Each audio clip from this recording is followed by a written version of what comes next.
Bana, tumekutana hapa tunapiga story. Hichi ni kikao cha wanaume by the way, na lengo la kuwa na kikao cha wanaume ni kwa sababu tuwekane sawa. Kumekuwa na vitu kibao ambavyo watoto wa kiume sasa hivi wanafanya vinakuwa viko tofauti kabisa. Unaona huyu hauzulii vikao, so ili tuwekane sawa lazima tuwe na vikao, na hivyo vikao vina deliver message nyingi sana. Kuna vitu vingi sana ambavyo kama kijana, kama mwanaume ukiwa unahudhuria vikao, kuna namna ambavyo una achieve. Sasa leo tupo kwenye kikao, nipo na wadau kibao kwenye kikao, kama mnavyoona watu wameitikia wito. Mimi ni msemaji. Unaweza ukajiuliza bana, huyu jamaa anaendesha kikao kama nani? Mimi ni msemaji wa wanaume kanda maalum ya Dar es Salaam. Tuna mwenyekiti wetu ambaye anafahamika, sio lazima nimtaje hapa, ila kwa utambulisho wa muendesha kikao leo ni msemaji wa wanaume kanda maalum ya Dar es Salaam. Tuko hapa tunajadili topic tofauti tofauti na mambo ambayo kama wanaume inabidi tuyaendee. Tuna topic kibao of course ambazo tutadili nazo, na kwa sababu vikao vina mwendelezo, kwa tutaangalia baadhi ambazo tutadili nazo kwa leo. Topic ya kwanza bana, tutaangalia sifa za mwanaume, yaani ili tukujue kwamba huyu ni mwanaume na anahudhuria vikao, unatakiwa uwe na sifa zipi. Nadhani tunazifahamu ndugu wajumbe. Tunazifahamu sifa za mwanaume? Aha. Basi nadhani kama wajumbe tutakuwa kila mjumbe atakuwa akitaja sifa moja ya kwamba bana, mimi nikiona mtu ana sifa hii najua huyu kweli anahudhuria vikao. Ili huyu anayefuatilia hichi kipindi, anayefuatilia hichi kikao, kama yuko huko anajifanyia assessment mwenyewe, anaona kabisa bana, mimi hizi sifa sina, inabidi nihudhurie kikao niweze kuwa nazo. Ndugu mjumbe, sifa ipi ambayo wewe ukiona unajua kabisa huyu jamaa anahudhuria vikao? Sifa ya kwanza kabisa takayoiona kwa mwanaume na nikagundua kabisa kwamba huyu anahudhuria vikao kadha wa kadha vya wanaume, lazima awe bahili. Ni hivyo tu, lazima awe bahili. Mwanaume lazima usiwe na mkono mrefu kuwa unahonga honga labda nini. Kwa point kubwa hapo ni lazima awe bahili kama mwanaume. Ndio point kubwa hiyo. Ndio nimeisimamia hiyo, mimi nitaitumia kama kigezo moja hapo cha kwamba bana, huyu bana anahudhuria vikao vya wanaume kupitia ubahili wake tu. Ni hivyo tu bana. Huyu ni mjumbe ambaye yeye amechangia kwenye hichi kikao, anasema mwanaume, moja ya faida ambayo utaipata ukihudhuria vikao ndo kama hivyo, utajua jinsi ya ku maintain au kutokutoboka, tunasema jinsi ya kuepuka vizinga. Anaposema ubahili anamaanisha ni kwa jinsi gani unaweza ukawa unakwepa vizinga, si ndio? Au ulitaka kumaanisha nini bana, kwamba watu wasitunze kabisa maua yao? Hapana, ila kuna namna unaweza ukatengenezwa labda mazingira na mwanamke, mfano upo naye kwenye mahusiano, akawa ana demand labda kitu ambacho kimsingi ukiangalia itakuwa inaweza ikawa ina cost mfuko wako. Kwa hiyo unaweza kutengeneza mechanism ya kumescape mtu huyo, na ukiwa usipokuwa na sifa hii ya ubahili, nadhani utakuwa moja kwa moja utakuwa na mkono mrefu kwa mwanamke huyo. Kwa hiyo ni hivyo tu, lazima uwe bahili basi, kwa namna hiyo hapo ninavyodhani mimi.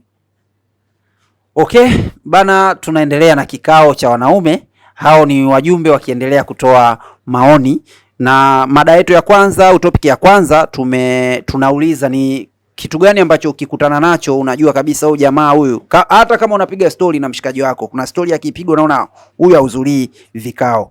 Hususan kwa washikaji ambao mmekuwa mkikaa maskani au tukikaa maskani, kuna mwana unaweza kukaa naye ipiga story unaona kabisa kwamba huyu jamaa bana hahudhurii vikao. Ni story ipi ambayo ukikaa na mwana maskani ukasikia anaongea unajua huyu sio mhudhuriaji mzuri wa vikao vya wanaume? Kwanza kabisa ni ukiachana na kusema kwamba si story anazozipiga ndo ni mtambue kwamba hahudhurii. Kwanza mimi nikimwona mtu analamba lips, mwanaume nikimwona analamba lips najua kabisa huyu sio mwenzetu na hahudhurii vikao. Na mwingine mwanaume ambaye anapanda daladala. Mwanaume hataki kupanda daladala. Mimi nataka nikuone, yani ili nijue wewe mwanaume umekamilika unahudhuria vikao, tembea kwa mguu. Unapandaje daladala Mwanaume utembee kwa mguu, mimi yangu ni hayo tu. Usilambe lips mwanaume. Bana, huyu mjumbe anatuambia wanaume hatupaswi kupanda daladala. Sasa najiuliza, una kipengele bana, unaenda Morogoro unatoka Dar, utatembea kwa mguu? Utadrop kwenye comment hapo utaniambia kwamba ni sahihi wanaume tusipande daladala. Yani hata kama una ruti yako unatoka Chanika unaenda Makumbusho, alafu una nusu saa tu wae ofisini, inatakiwa utembee kwa mguu. Hapo mjomba nadhani kikao kijacho mjomba atatufafanulia zaidi, ila wewe utadondosha komenti yako hapo, tutapita nayo. Tunaendelea na kikao cha wanaume. Of course kuna mada nyingi sana ambazo kama wanaume inabidi tuzidadavue, tuzipeleke katika jamii, kwa sababu ndio jukumu ambalo tuko nalo, na sio wote wanabahatika kuhudhuria vikao. So unaweza ukafuatilia kikao hata ukiwa umekaa kwako ukajua kabisa kwamba kumbe hizi ndo mada zinajadiliwa kwenye vikao. Kitu cha pili ambacho tutadili nacho katika kikao cha leo, au mada ya pili tutaangalia, ni kuna mchezo umekuwepo. Actually hichi kitu kiko kwenye jinsia zote, yani upande wa mtoto wa kike, kwamba mnakutana, yeye anakujaribu kuona kama wewe una upendo kwake, anakujaribu kwa kukuomba pesa, alafu na wewe unamjaribu kuona kama kweli ana upendo kwako, unamjaribu kwa kumnyima pesa. Sasa hiyo issue inakuwa yani ni kipengele hapo katikati kinakata. Huyu hawa wanalalamika bana, wanaume wa sasa hivi wababaishaji, yani ukimuomba hela ana, afu washikaji nao wanalalamika mademu wa sasa hivi mieyusho, yani ukikutana naye tu anaanza kuomba pesa. Sasa hili hapa bana, nadhani pia linapaswa kuongelewa kwenye kikao. Nipo na mzee wangu hapa naye kahudhuria kikao, nadhani atudadavulie kidogo hapa kwamba kwenye situation kama hii tunapaswa kufanyaje. Karibu mzee. Nashukuru kwa kunikaribisha.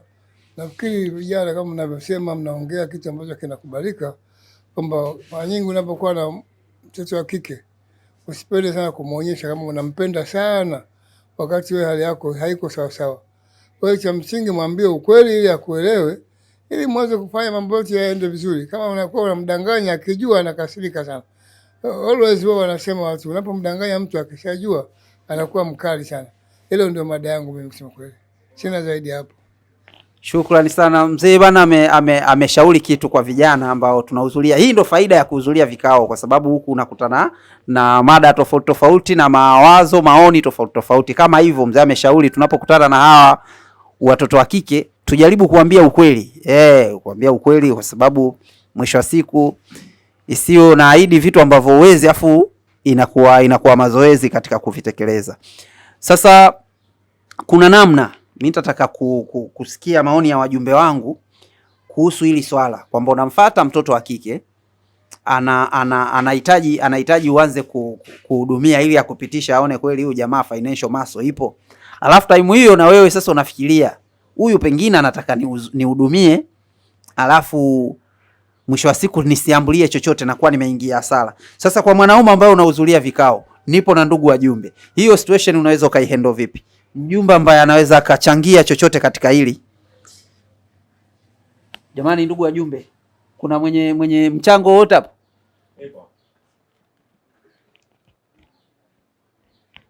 Asante sana ndugu msemaji kwa kuweza kuraise hii hoja ya muhimu sana. Of course kama mwanamume uliyekamilika unatakiwa uwe serious sana kwa baadhi ya mambo, hasa linapokuja swala la pesa. Kiufupi, katika swala la kuhudumia tutaangalia baadhi ya vitu kwamba unahudumiaje, kwamba je, huyo mtu anatambulika kwenu, wewe unatambulika kwa wazazi wao na mmefunga ndoa. Of course mimi kama mwanamume siwezi kumhudumia mtu ambaye sijamuoa. Nitamhudumia mpaka kipindi ambacho nitakapomuoa. Hapo naweza nikasema kwamba siwezi kumhudumia mtu ambaye hatambuliki kwetu kisheria. Full stop. Ndo hapo. Asante ndugu mjumbe. Bana mjumbe anatuambia kwamba yeye kwa mjibu wake hawezi akahudumia mwanamke ambaye hajamuoa. Kwa hiyo kama una demu akikuomba vocha, akiomba kitu chochote, mwambie bana mimi hivyo vitu nitatoa pale nitakapokuwa nimekuoa. Mtihani huo pia.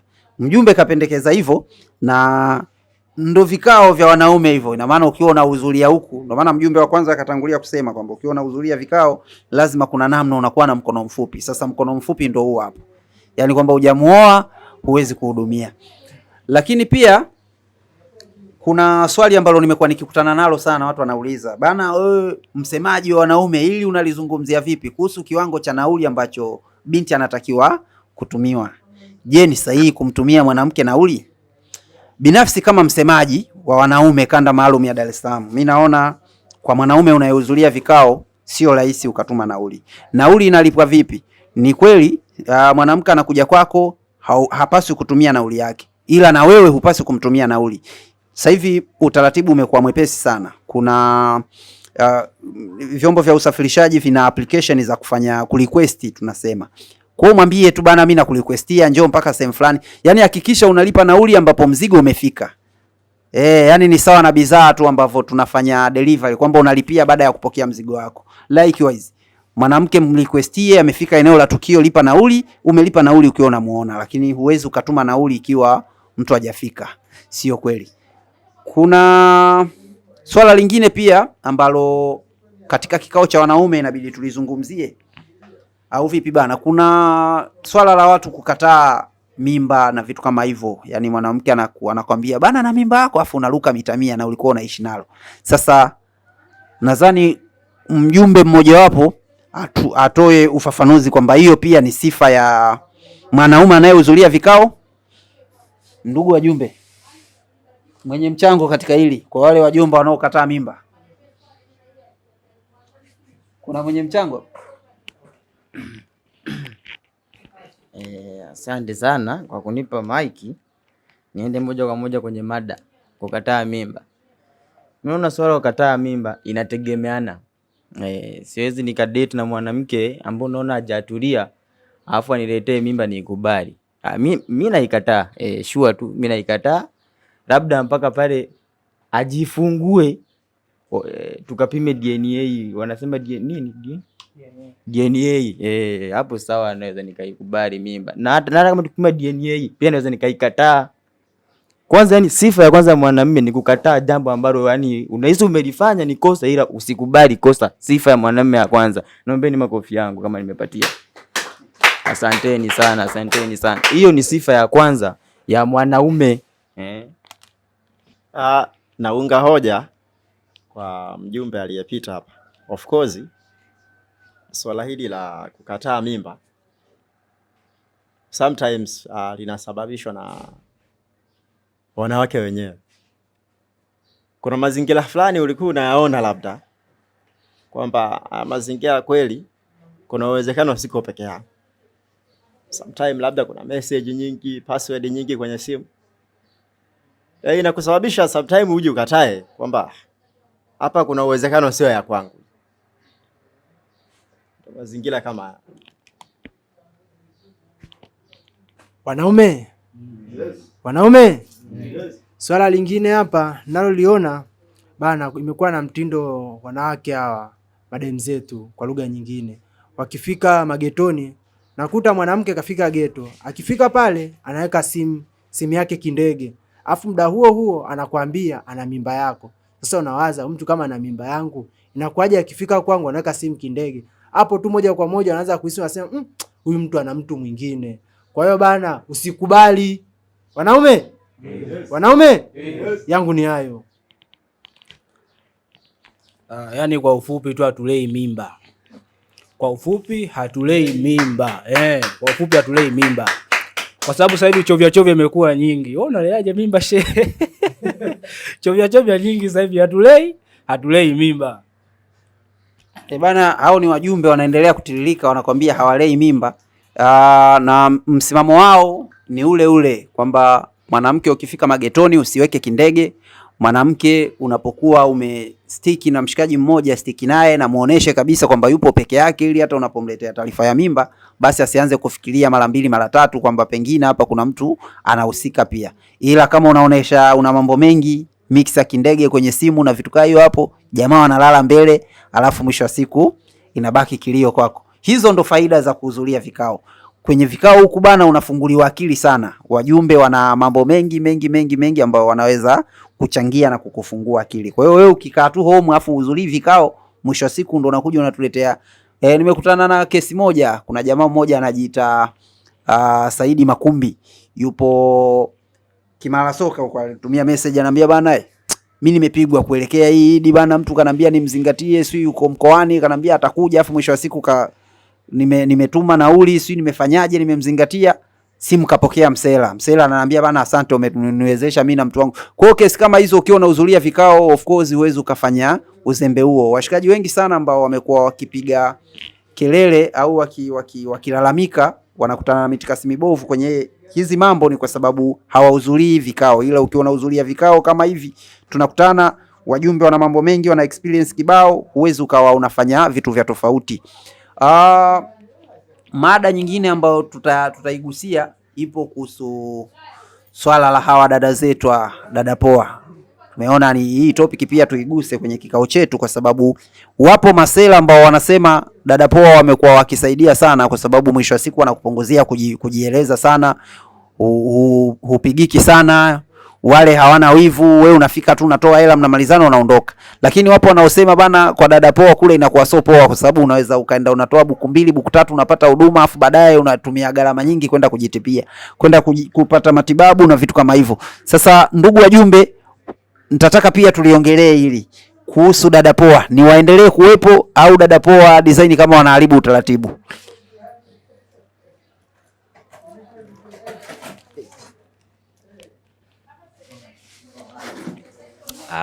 Asante ndugu msemaji. Kwangu mimi naona dada poa waendelee kuwepo, na hii inasababishwa na mabinti wenyewe, kwa sababu mabinti wengi wanapenda sana kugharamiwa. Mabinti wengi sana wanapenda vijana ambao wana pesa, vijana ambao wana mali, kitu ambacho sio kwamba wote vijana tuna hali sawa. Vijana tunatofautiana, kuna watu wana maisha ya chini, kuna watu wana maisha tofauti. Sasa unakuta kwa mfano binti unamuitaje ghetto, anakuambia labda 30,000, hapo hiyo ni nauli tu, bado hujampa yeye, bado na yeye nauli ya kurudi. Ina maana kuja na kurudi 60,000, bado kumpa hela yake. Wakati ukienda pale kwa dada poa unaweza kutumia 2,000, 3,000. Kocha muhimu kutaka kwenda pale kuepuka magonjwa ni kutumia kinga. Hivyo tu. Asante.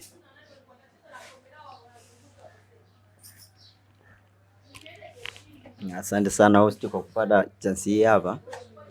Sasa kwenye issue ya dada poa, hiyo issue yenyewe ina shida yani katika vijana kwenye situation za hustling, yani kujitafuta. Yani mazingira dada poa bado ni support kubwa sana, kwa sababu kama ni kijana kabisa unajitambua na unatafuta kwa ajili ya maisha yako ya baadaye, sio ajabu kuwa unatokea moja moja kwa dada poa pale, inakuwa ni fresh, kwa sababu pia una save gharama. Maana wasichana wa sasa hivi kama mnavyoelewa, yani ni wanakula hela sana. Kwa hiyo kama ni kijana unajitafuta kwa ajili ya maisha yako bana, pale inabidi utokee. Yani kwa wale wana kipengele chochote na issue ya kusema kwamba wanaweza wakakupelekea magonjwa, hapana. Ile kuna kinga pale. Kwa hiyo ndio uwe brightness kwenye kichwa chako, unajitambua kwamba unatumia kinga kwa ajili ya kujilinda wewe mwenyewe. Kwa hiyo issue ya dada poa kwa fresh tu, hamna tatizo lolote.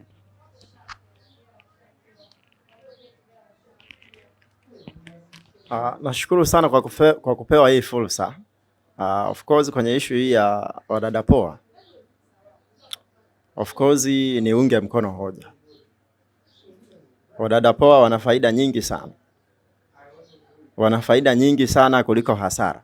Naweza nikasema kwamba hasara inaweza isiwepo. Of course wadada poa wamekuwa wakisave vitu vingi sana sasa kwa vijana au kwa wanaume wengi ambao wamekamilika. Kwa hivyo it is very costful kwa mtu ambaye ana mpenzi tofauti na huyu ambaye anaenda kwa dada poa. Kwa hiyo ambaye ana mpenzi anakuwa akipata hasara nyingi sana. Mara anaambiwa kwamba kuna sikukuu hapa, nitumie basi 70,000, nitumie basi 200,000, nitumie 50,000. Lakini kule na 3,000 yako tu unaenda kumaliza. Kwa nadhani hawa watu walindwe. Walindwe. Nimezungumza kwa herufi kubwa. Nadhani kama mwenyekiti wetu msemaji wetu atafikisha kwenye mamlaka husika, hawa watu wasisumbuliwe. waweze kulindwa, wapewe haki zao za msingi. Wanasaidia sana. Ni jambo jema, ila mimi kidogo niko pembeni na nyie. Niko pembeni kwa sababu mmesema kwamba mwanamume inatakiwa uwe nini? Bahiri. Uwe bahiri. Inakuweje unatoa 5,000 kwa dada poa? Uwe sio bahiri, umetoka kwenye protocol za ubahiri. Mwanamume inatakiwa uwe bahiri, unatoa 500, 200. Mimi kama mimi kwa dada poa mimi hawezi wakaniona. Mimi na 200 yangu inaweza kanifanya nikaenjoy kuliko wewe unaenda kwa dada poa. Wewe kwa dada poa kuna vitu vingi nitakuwa vizingatie. Kuna mpira, tusivichane, tunaambizana ukweli. Kuna mpira uzingatie. Ukifika pale hujakaa sasa umemaliza unatoka. Ila mimi nikiingia kuoga, tunaoelewa, nikiingia kuoga nimetumia zangu 100 hiyo 200 nakaa mle bafuni risari zima. Nafanya nini unajua? Unajua ninafanya nini? Yaani mle ni zaidi ya dada poa. Yaani wanaume wenzangu ambao tayari mshapita, na hamna mwanamume ambaye hajawahi kupitia huko. Kama kuna mwanamume ambaye hajapitia huko, basi wewe sio mwanamume. Mjaluo wa kwanza kuhudhuria vikao ndio mimi. Bana, hao ni wajumbe wanaendelea kutiririka kwenye kikao cha wanaume. Of course tumekuwa na kikao, na hiki ni kikao cha mwanzo. Vikao vina mwendelezo, tutakuwa na vikao kibao. Kwa hiyo kama leo hujabahatika kuhudhuria kwenye hichi kikao, we drop comment yako hapo, weka mawasiliano yako, tuwasiliane. Kikao kijacho utakuwa mjumbe mzuri tu, hatuchagui, hatubagui. Si yoyote anakuwa ni mjumbe na unaruhusiwa kuhudhuria kwenye kikao. Njoo tuchakate, njoo na wazo lako ambalo unaona kabisa kwamba bana, hili nikitoa kwa wanaume wenzangu litawasaidia. Maazimio ya kikao cha leo, tumekubaliana mwanamke hatumiwi nauli. We mrequestie, akishafika lipa nauli ukiwa umemuona amefika. Lakini pia kuhusu huduma, yani hudumia mtu ambaye anakuhudumia pia. Nikisema hivyo tunaelewana, kwa sababu mpaka unamfuata mwanamke kuna huduma ambayo wewe pia unaitaka, sio? Kwa hiyo kama atakuwa yuko tayari ameanza kukuhudumia hiyo huduma ambayo unaitaka, na wewe ndio uendelee kumhudumia, au vipi bana? Hayo ni maazimio ambayo tumeyaazimia kwenye kikao cha leo, na nikiwa kama msemaji wa wanaume kanda maalum ya Dar es Salaam, nasema kwamba kwa wanaume tunaohudhuria vikao, makubaliano yetu ni hayo, kwamba nauli haitumwi, nauli inalipwa mtu akiwa amefika eneo la tukio, lakini pia huduma inatolewa kwa mtu ambaye pia anatoa huduma. Ninapokufuata kuna huduma naitaka nihudumie, na mimi nitaanza kukuhudumia. Mimi nadhani kwa leo kikao chetu kitakuwa kimefikia mwisho, ila mwisho wa kikao hichi ndo mwanzo wa kikao kijacho. Toa maoni yako, tuwasiliane, tukutane kikao kijacho.